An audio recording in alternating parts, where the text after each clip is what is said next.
with Iran. Day 7. Tehran under constant strike. Saturday, 7th of March 2026. The war between the United States, Israel, and Iran has entered its 7th day, and the last 24 hours have been among the most intense yet. Airstrikes have continued to pound the Iranian capital, with residents in Tehran reporting explosions occurring every few hours throughout the night and into the morning. Witnesses describe thick columns of smoke rising across multiple districts of the city. Several residents posted videos showing the skyline illuminated by repeated blasts, including flashes visible near the iconic Azadi Tower, one of the capital's most recognizable monuments. According to Israeli military briefings, the overnight operation targeted what they described as a strategic underground command complex, believed to be used by senior elements of Iran's military leadership. Israeli officials said dozens of aircraft participated in the mission, dropping bunker-penetrating munitions designed to destroy deeply buried facilities beneath central Tehran. Iranian state media confirmed strikes in multiple neighborhoods, but provided limited detail about the specific targets. Local witnesses, however, reported damage not only to suspected military sites, but also to civilian areas nearby. Hospitals across the capital are said to be overwhelmed with casualties. Several strikes reportedly hit areas close to schools, residential apartment blocks, and medical facilities.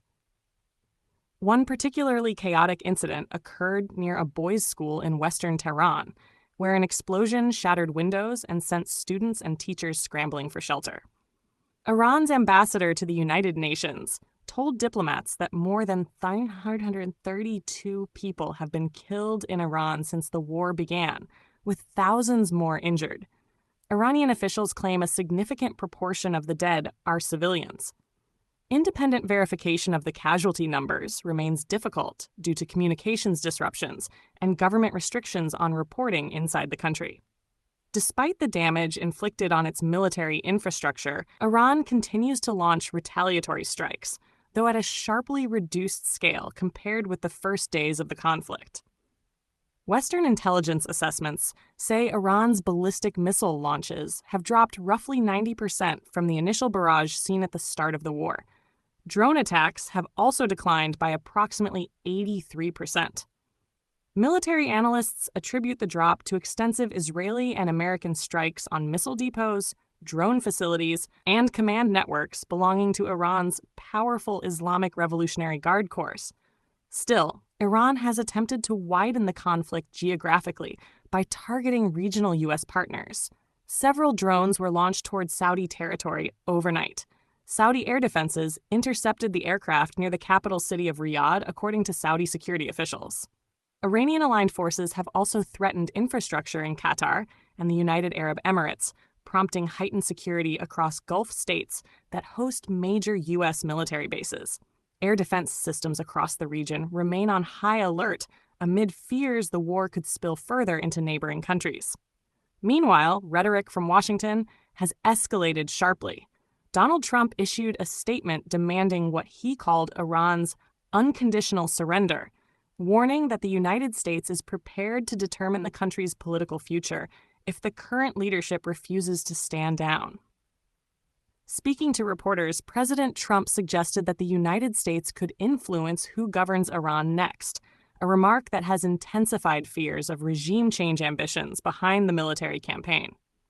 Iranian officials responded defiantly, insisting the country will continue to resist what they describe as foreign aggression.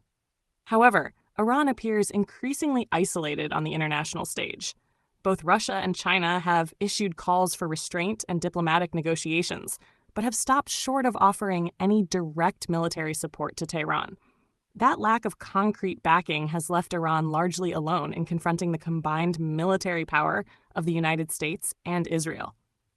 Beyond the battlefield, the economic ripple effects are spreading rapidly across global markets. Oil prices surged again as traders worried about the possibility of disruptions to shipping routes in the Strait of Hormuz, one of the most critical energy choke points in the world.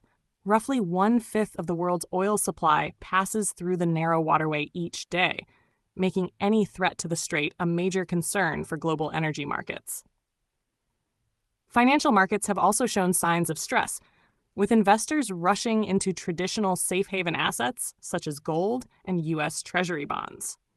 As the war moves into its second week, the pace of airstrikes shows little sign of slowing. Tehran residents now describe life under a near-constant threat of explosions, sirens, and military aircraft overhead. Diplomatic channels remain active behind the scenes, but publicly neither side is signaling any willingness to de-escalate. For now, the conflict continues to intensify, with civilians in Iran's largest city bearing the brunt of a war that is rapidly reshaping the security landscape of the Middle East.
Don't forget to hit that subscribe button to show your support.